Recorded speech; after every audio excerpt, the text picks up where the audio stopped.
காங்கிரசுக்கு தைரியம் இருந்தால் திமுக மூலம் பெற்ற எம்பி பதவிகளை ராஜினாமா செய்துவிட்டு தாவேகாவுடன் சேர்ந்து இடைத்தேர்தலை சந்திக்க முடியுமா என்று சீமான் சவால் விடுத்துள்ளார். சென்னையில் நாம் தமிழர் கட்சியின் சார்பில் தேனிசை செல்லப்பாவின் புகழ்வணக்க நினைவேந்தல் பொதுக்கூட்டம் நடைபெற்றது.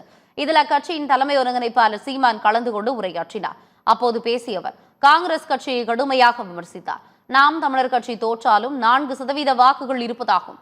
காங்கிரஸ் கட்சி தனித்து நின்றால் டெபாசிட் கூட பெற முடியாது என்றார். காங்கிரசுக்கு தைரியம் இருந்தால் திமுக மூலம் பெற்ற எம்பி பதவிகளை ராஜினாமா செய்துவிட்டு தாவேகாவுடன் சேர்ந்து இடைத்தேர்தலை சந்திக்க முடியுமா என்று சவால் விடுத்தார். வீடு வீடாக தட்டு ஏந்துவதற்கும் கட்சிக்கு கட்சி மாறி மாநிலங்களவை சீட்டு வாங்குவதற்கும் என்ன வித்தியாசம் என்று கடுமையாக விளாசினார்.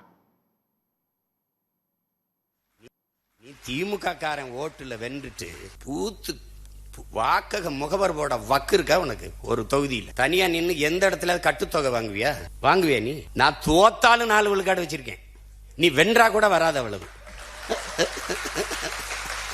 அவனை கூட கூட்டி வச்சு இங்க பேரு 10 எம்பி வச்சிருக்கான். 10 நாடாளுமன்றம் திமுக போட்ட பிச்சையில வச்சிருக்கான்.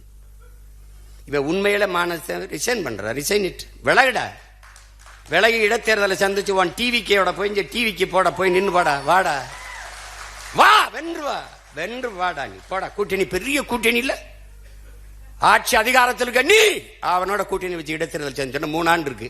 ரிசைன் பண்ண உடனே இந்த இடைத்தேர்தல் வச்சு நின்றுவா வென்றுவா நீ பாப்ப. இந்த டிவிக்கு காங்கிரஸ் ஓட்டு இல்ல. இந்த காங்கிரஸ் வெல்வதற்கு டிவிக்கே ஓட்டு இல்ல. ஆனா தேர்தலுக்கு அப்புறம் 2 நல்ல ஓட்டு.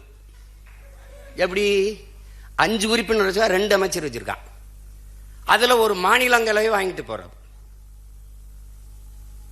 இந்த மாநிலங்களவை உறுப்பினர் திமுக வீட்டில் தட்டேந்து ஒரு சீட்டு, இந்த டிவிகே வீட்டில் தட்டேந்து வீடு வீடுக்கு கையேந்தி பிச்சை எடுக்கிறது. இந்த வீடு கட்சிக்கு கட்சி தட்டேந்து இந்த சீட்டு வாங்குறதுக்கு வித்தியாசம் என்ன இருக்கு உனக்கு?